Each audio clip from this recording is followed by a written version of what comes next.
Hi, it's me, Jane. I'm coming to you from Lock Haven, Pennsylvania. Today is March the 23rd. I think you can tell I'm having a few vocal cord issues. I do have a microphone on, so I'm hoping that I won't break up against it and rub up against it to get some of those odd noises. So this is going to be a test as well. I thought I would share with you some of the scrap blankets that I've been making. These are pretty much Scrapbuster blankets. You know that I had like 6 bags of balls, different colors, and all kinds of things. And then I had also 6 full skeins of Aran colored yarn. I also have a lot of different black yarns. Many times when we're given free yarn, I take the black yarn because I'm often asked to finish projects that other people have started, and a lot of those have been granny squares. And I join them together doing a join as you go method with black. That kind of ties any kind of squares together regardless of what their color is. So I also have some black, a lot of black that I want to kind of stash bust. And what I do is I take 2 strands of yarn. Generally it'll be one basic color is my main color. Like with this one I've chosen the Aran colored yarn. And just went through and used all my different scrap balls and made lapgans. Many times I'll just grab a ball out of that bag. I don't really look oftentimes and just continue to just crochet and crochet and crochet until it's all gone. As you can see, this is a gray with the Aran, and it kind of gives it a nice little mottled.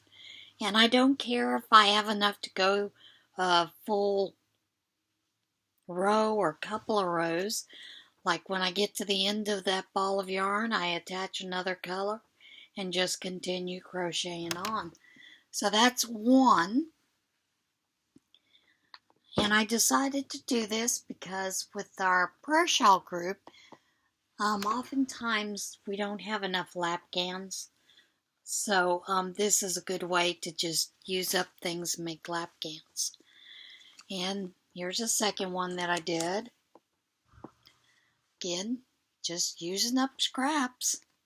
Anything and everything, including a black ball of yarn with that Aran. And of course, then I went to the black because I got tired of the Aran. And mixing, all those different balls, ends that I have with the black. And every once in a while I throw in the variegated. Yeah, that's a hard word to say. I don't know why. Why do we in the English language have such hard words? Then I had, everyone that knows me knows one of my favorite colors is green. Greens and purples. Although I don't have one that's black and purple to show you. I don't know why. Maybe I've used up all my purples, with baby hats and things. I mean, that's possible. We do make a lot of baby hats. With my knitting crochet group, which I've nicknamed now the Yarn Posse. This is one that I did with all the different shades of greens that I have. And yes, you can see neon goes well with the black. Makes it come out really pretty. And then I chose to use one with blues, just blues and black. And this is all different shades. And this one, I'm making another one because I have enough blues to make a second one. But this one is specifically going to someone I know that is a state trooper and recently had to have surgery, and he's going through some physical therapy. So,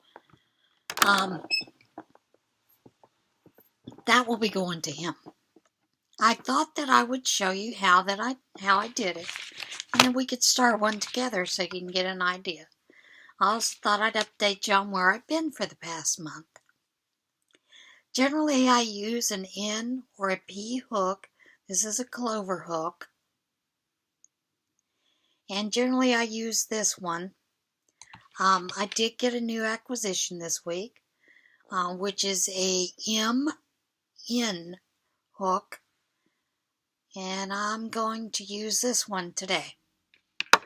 All of those that I showed you are basically just 2 strands of yarn held together, and you just crochet a long chain, whatever width that you choose, and with the ums again today. And you see again, here's another Then basically what you do is you take and you can do any kind of stitch you want in it. I like doing half double crochet. It's one of my favorite stitches. I know. I like it because it's not a single, and I like it because it's not a double. I think double sometimes is too open work when it comes to lap gowns like this. If it's a granny, I'm okay with it, but just straight double crochet just drives me nuts. The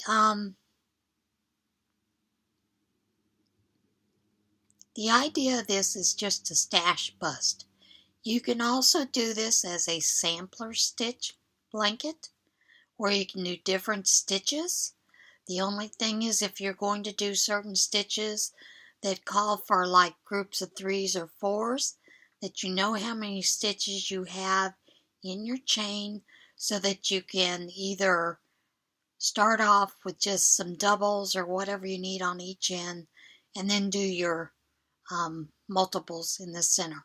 That's the only thing that you really need to think of, is to think how you're going to work out the math.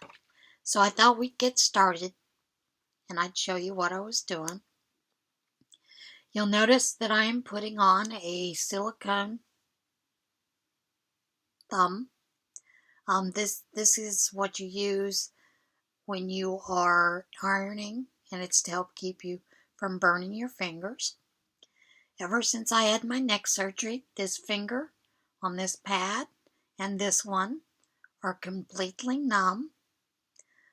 Although they are numb, you know that when your feet go numb, that you can feel the pressure. So the pressure of the yarn since then, when I crochet, drives me nuts. So I put this on, found out one time I had a cut right around the cuticle, had a band-aid on, didn't irritate me to crochet. Thought, well, now I need to find something. Couldn't find finger cots. Used to be able, you get them anywhere, Walmart's. Now you can't hardly find them. You have to go to a office supply store. And of course, the nearest ones to us are about an hour away. So I did find these at Joann's one time, and they work great for me. Now I've chosen to use black, and I'm starting, like I said, I'm starting the blue one again. You start basically with a slip knot. 2 strands of yarn held together. I don't worry about the tail because I work that in as I go, and then I just begin chaining. The biggest thing is you want to make sure that you get both strands as you chain. I use my recliner as a measuring tool. Basically what I do is I go from one side to outside edges to the other outside edge. I figure that's a good size for a lap gown, and that's where I finish it off. for the amount of chains that I'm going to do. I've also done in the past 93, 103. I generally end with, a 3, because what I'm doing when I start my actual row of crocheting is I generally go into the 3rd stitch from the hook. Math. There's no rhyme or reason sometimes to what we do. Like I said, you just keep chaining. That's only about 1/3 of 2/3 of the way. So I've got to keep going a little bit further. Now, what have I been up to in the past month? I had planned on filming another podcast the last week in February. However, the day that I had chosen was a Tuesday, February the 27th. And I woke up and I had a fibromyalgia flare-up. I have fibromyalgia. Normally, I have mild flare-ups, but this was a big flare-up. I was hurting really badly. I got up, came downstairs, had a cup of coffee, turned on my laptop, went on to Facebook, and I remembered why I didn't want to get on Facebook on that day. Now it's long enough. I'll add 2 more just because. And then when I go back into this, I actually go back into the 3rd chain and I use the back of the chain to do right in the hump, and I just do double crochets. Like I said, you can do whatever stitch you choose. This one I just choose because it's my favorite stitch. Anyway, when I got onto Facebook, some of my daughter's friends, of course, had been posting, some past pictures of them and with her, and miss you tons, Jessica, and all kinds of little notes like that. And one of her best friends had written a poem for her, which always brings me to tears because it reminds me of that day.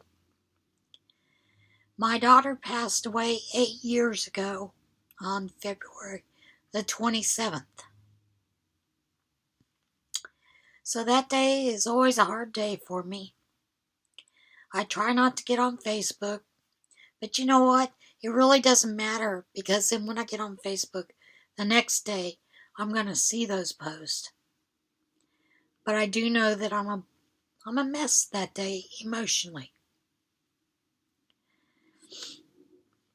It brings back memories of receiving the phone call from her friend that Jessica had been found dead that morning, with her 2 children in bed with her. The good thing was, Jessica, on every Friday, would have a lot of the teenagers of her friends' kids over and have them over that night. They'd do a movie night, stay up late, do whatever, so that the parents could have a date night. So there were some teenagers in the home so that the babies weren't by themselves with Jessica. Of course, they found her. One of the gals called her Mom, which was Jessica's best friend. Mom, I can't get Jessica awake. I've tried everything, I can't get her. So, of course, she said, I'm on the way. She got over there within minutes. Called 911. Of course, it was too late. Jessica had passed away in her sleep. Jessica had a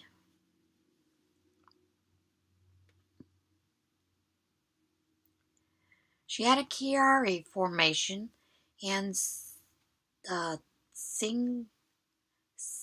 syringomyelia, which basically meant that there would be pockets of spinal fluid, brain fluid, that would build up in her brain and her spinal column. And of course, when they did MRIs, doctors thought that she had all kinds of lesions, cancer. It wasn't. Jessica did have the bony prominence removed from the back of her neck, which is really right at the base of the neck. And generally, what happens is it pushes forward into your thyroid. A lot of people don't have real big issues with this, but many times they have a lot of headaches. And oftentimes it's found after a car accident when they do some basic CAT scans and things, they find it. And that's what happened with Jessica when she found hers. And of course, she also, one of the signs and symptoms also is if you have a slight S curvature of the spine. Now, many times when there's a slight curvature of the spine, doctors don't think anything of it in children. That's what happened with Jessica when she was younger. We found the slight curvature. They checked her just for the spine. And they determined that she really didn't need anything further. It was just a slight curvature. Well, come to find out later on, after this Chiari formation was removed, that is a sign and symptom of a Chiari formation at the base of the skull with possible syringomyelia. Now, with syringomyelia, the best thing that the person could do is to have a shunt put into their brain. Jessica, after she had the surgery, chose not to have the shunt put in. And of course, her neurologist told her, within a year or two, you'll be dead. Which basically what happens is it's a combination. It's a real big combination of errors, what happens with this. Because of the headaches that she had and the severe pain, she already had a left side that was numb because of the pressure that it put on the nerves. Even after she had surgery, that didn't come back. But one of the things that they do for the pain, continued pain, when you don't have the shunt put in, of course, is they put you on pain medications. And one of the medications that they use is gabapentin. It is mainly used for, a lot of times, for patients who have epilepsy, because it helps stop seizures. But it's also a pain medication. On top of that, her doctor, because she was having such severe pain, gave her oral morphine. I have an issue with oral morphine because, being a retired nurse, I know that it builds up into your system and often depresses your respiratory system. So I had begged her, any time that she used the morphine, she had to have someone with her the entire time. And of course, I don't know if she took morphine that night. The kids said that it didn't see her take it, but of course she was on a lot of other medications. But one of the other things that happens is pressure builds up in the brain, and you basically have positional respiratory distress. And that's basically what happened with Jessica that night. Of course, I'm grateful the kids were there.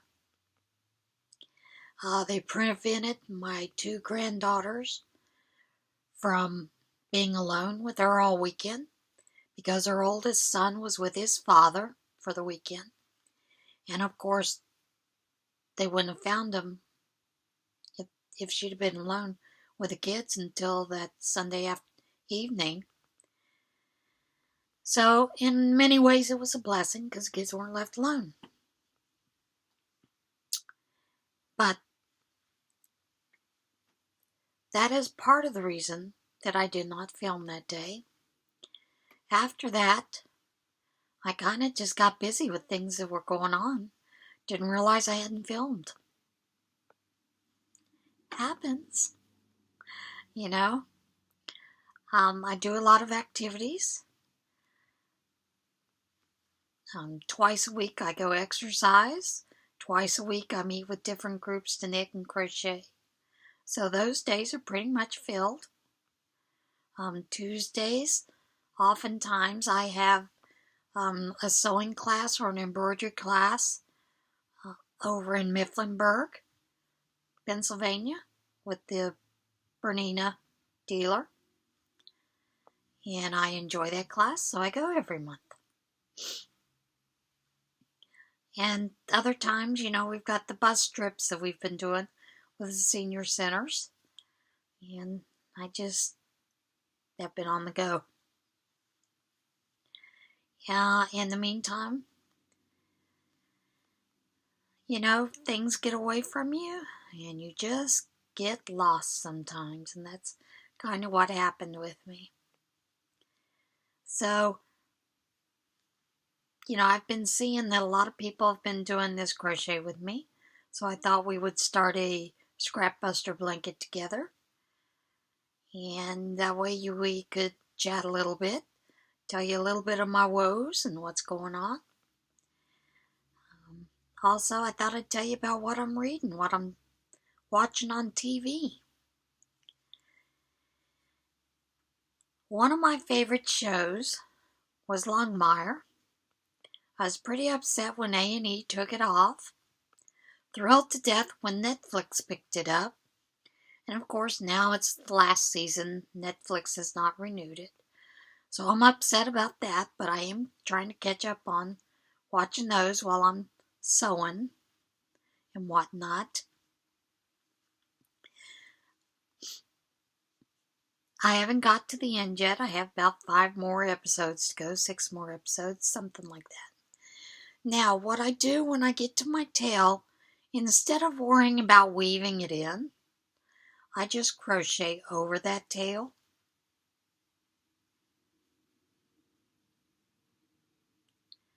I just find it easier. I don't like having to mess with weaving in. Alexa won't weave them in for us, or Google won't weave them in either. So I prefer to crochet over them. Now that doesn't mean that when I finish a project I don't have to weave the tails in. Yeah, I weave the tails in. It's a necessary thing to do. However, I've met some people that don't weave their tails in. They'll turn in items without weaving in the tails. I find that kind of interesting. When I get to the end, because I'm just doing a half double crochet, chain 1, turn, half double crochet in that first, and all the way across again. That's all this Scrapbuster is that I'm doing. Like I said, these goes pretty quick. I can usually get one done in about 2 days. Nose itch, sorry. Generally it takes about maybe sitting about 3 or 4 hours one day and 2 hours the next. I tend to, when my husband is home, we sit and watch TV and in the evening, and I crochet or knit. So this is good way to finish it off. Books that I'm reading. I'm currently reading the latest book. I believe it's called Hooked on Trouble. Might be wrong. By Betty Heckman. It is a crochet cozy mystery. And by that, in this series line, Betty Heckman has developed characters that are part of a Tarzana Hookers knit and crochet group in Tarzana, California. They solve mysteries together as a group. It's kind of an interesting book. She always includes some kind of crochet pattern, recipes or something. And it's kind of campy, but I do like it. I enjoy campy cozy mysteries. Cozy mysteries are my absolute favorite. And I like all types. I like paranormal. I like cooking, baking. One of my other favorite authors is Joanna Fluke. And the Hallmark series, Murder, She Bakes, with Allison Sweeney as Hannah, is based off of Joanna Fluke's Mysteries series. There's quite a few other different types that I like reading. I also do like historical romances, although my first historical romances were Barbara Cartland's. And if you know about Barbara Cartland, it was a very, I called them bodice rippers. There wasn't a lot of sex in them, but there was always a certain start in the story, and it was always the same thing. The only thing that changed were the characters, the scenery, whether they were a duke or duchess or, whatever. It always started out with a female protagonist being placed up against a male protagonist, and neither one of them could stand each other. They would fight and argue, and along the way they fell in love. And of course there was always a bad guy, a duke or an earl or somebody, come along and snatch the female protagonist and proceed to try to have his way with her. And of course the male protagonist would always break it up, save the day, and then there was this big profession of their love and, a happy ending. I do tend to call historical romances hysterical romances. You can determine what you think about that or not. I always do it because, women has always been histo, history, histo. When it comes to women, hysterectomies, things like that. So I've always teased and called them hysterical romances. Often because in the old times, women were considered to be, when it was their time of the month, hysterical. And that was a mental disorder. Yes, it was a real mental disorder for you to be on your menses once a month. Think about that, ladies. Some of the other books that I like Victoria Laurie. She has a series called it's Abby the Psychic Detective. She's BI.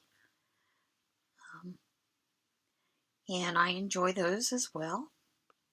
Betty Heckman also has a second series that is based, I want to say loosely, by Carmel by the Sea. In California, it's basically a retreat series, and it is knit and crochet as well. Of course, there's murders in all of these. Like I said, I like murder mysteries.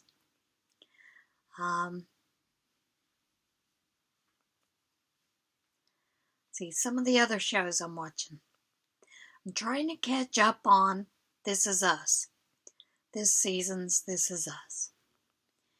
I'm in a hurry, but I'm not in a hurry.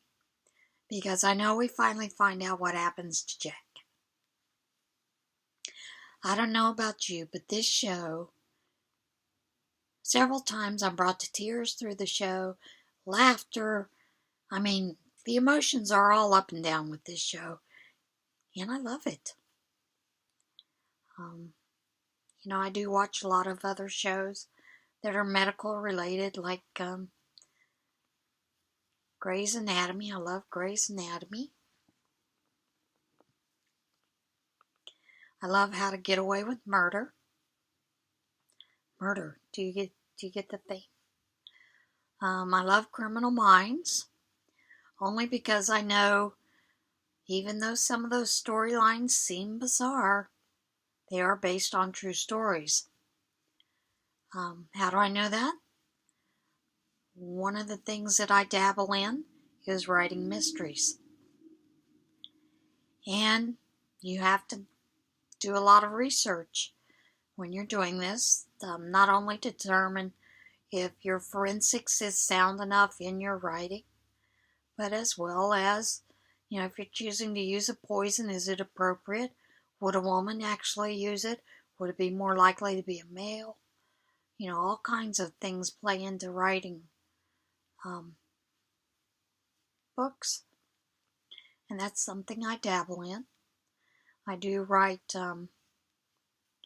each year I join in the NaNoWriMo, which is a crazy month because in the month of November, you dedicate to writing a 50,000 word novel in November. Not only are you Christmas shopping, have the holidays, getting ready for Christmas, you name it, decorating all kinds of things, all kinds of parties, but you're writing a $50,000 word novel. Yeah, it's crazy, but it's fun.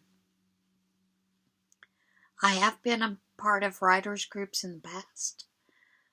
We used to have one here locally. We had one that was based in Williamsport that I went to, but they're now meeting on days that I'm just not able to go. And there was one in Montoursville that I used to go to, but they're no longer meeting. And there's a couple. I have a friend that I met through the Williamsport one that is doing one in State College, and I'm kind of hoping one of these days my husband and I will decide that, yeah, we can go over there to join in on that once a month writing group because, one, I miss her. Two, it's a lot of fun. You get to bring in pages that you've written. Many times we'll pass our manuscripts off to each other to critique, to make suggestions, to help you tweak it and everything else. And one of the things I like about writers groups is it's not all one type of writer. You may have science fiction writers, children's books, Christian romance writers, horror writers. One of my favorite authors is Amanda C. Davis. She is local to me, and she has gotten some things published in some, and she does a lot of horror type things, and I love it. I love her writing. She does use a lot of metaphors, which are nice. Sometimes you get them, sometimes you don't. But yeah, she's one of my favorite writers because I know her locally. I do know quite a few other writers, but those are folks that are farther away. So that's it. I just wanted to get a little chat, little time in. I do plan on filming a podcast this week, as well as I am in the stages of planning a giveaway because I've reached 100 subscribers. Yay! So I want to thank everyone who has subscribed to my channel. I'm always amazed to see it. I just started this as a way to get out there and join in and do some more crochet, add in, my 2 cents worth. So I'm glad that you're along with me for the journey. I hope you'll stay. This is your first time. I hope that you will join us, and I'll see you next time.